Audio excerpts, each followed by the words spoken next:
Hey YouTube, Southwest Ant Channel bringing you a pretty cool ant video here today because I'm kind of going to show off my first ant colonies.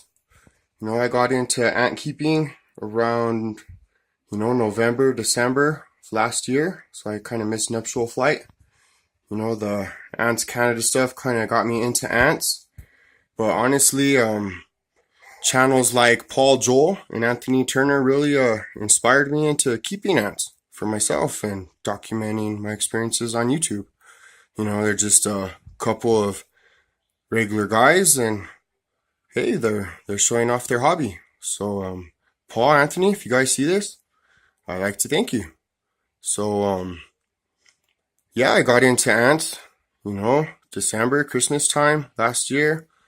Kind of waited for nuptial flights. Springtime came, March, May, real excited, looking on the floor, and turns out you just need a good rain in the middle of July here in New Mexico, and you could catch 100 queen ants in the parking lot at work.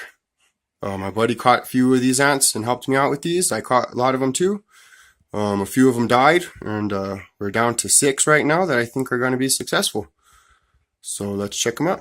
I'm going to let you know what species I think these are too. I'm pretty sure I got a few of them. There's one I really have no idea. So let's get into this. So here's A1. She's been in the mini hearth the entire time. I'm pretty sure she's a chromatogaster species. Lots of tiny ninantics and kind of heart-shaped gasters. So pretty excited for her.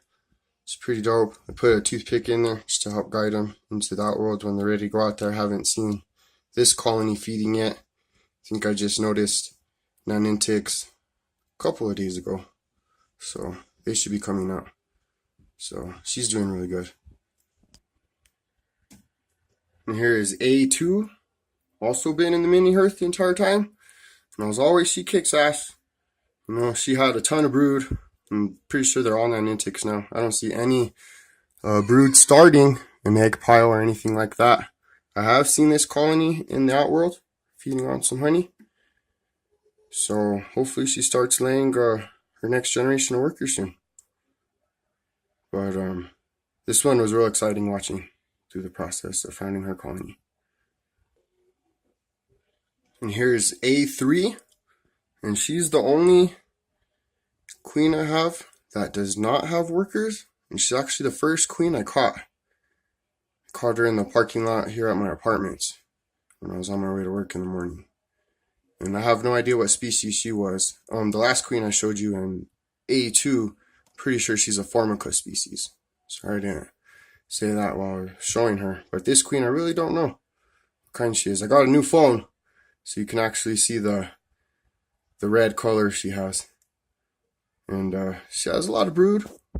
She has pupae that she's wrapped in the sand. She has larvae and eggs. So, she's ready to go. So, without having ninantics, pretty sure she's doing pretty damn good. So this colony, I'm going to refer to as T1, because she started off in a test tube setup, and I moved her into this 3-inch inception chamber from Tar Heel Ants. And this is actually the first colony that I noticed that had ninantics. And this is the first colony that I seen outside feeding on the honey there. And there's an ant actually coming into that world, disturbing them. And this one I'm pretty sure also is a Formica species. Pretty sure the rest of my ants are all Formica. I got the first one in A1. It's the chromatogaster. And then the rest of them are all Formica. And A3, I really have no idea what kind of ant she is. So these guys started in a test tube. I moved her in here while she had pupae. And then once they got in here, they started enclosing into ants. So this one you can't really see at all. It's a lot of condensation. Pretty sure I overwatered this nest.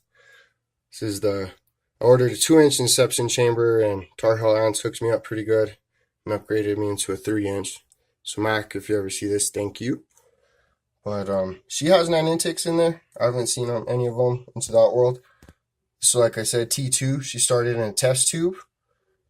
And the first queen that I caught that was in the Tar Heel Ants Adam C here, she died. So I put this one, first I put her in there, and I had it hooked up to like a little outworld, and I moved them, and I didn't have the tube set up good, so I didn't like it. So I moved her into here. This one, I had originally put an ant that my friend Sean found, and he had her in a water bottle, and she came in here, she had one big larvae and one little larvae, and then she ended up dying. So I took her out, cleaned this up, and I moved them in there. So there's a few non-insects in there, a lot of condensation, can't really see nothing. But hey, we have high hopes for all my colonies. And last but not least, we'll call this one T3. She also started in a test tube setup. And as soon as my order came in with this mini hearth and that inception chamber I just showed you, I moved her in here right away. She didn't have any non-insects when I moved her. She had pupae, and since she's been in here, they've all enclosed into ants. So I haven't seen any of them in the outworld yet. Like the last one, I put a toothpick just to help guide them. I'm gonna try to get like a wire brush and scrub the tubing that connects the nest and the outworld, scratch it up, help them out. And this one I think also is a Formica species. So if you guys have any ideas on what A3 is, or if I have these wrong and they're not Formica, let me know. You know, if you have any ideas on the species.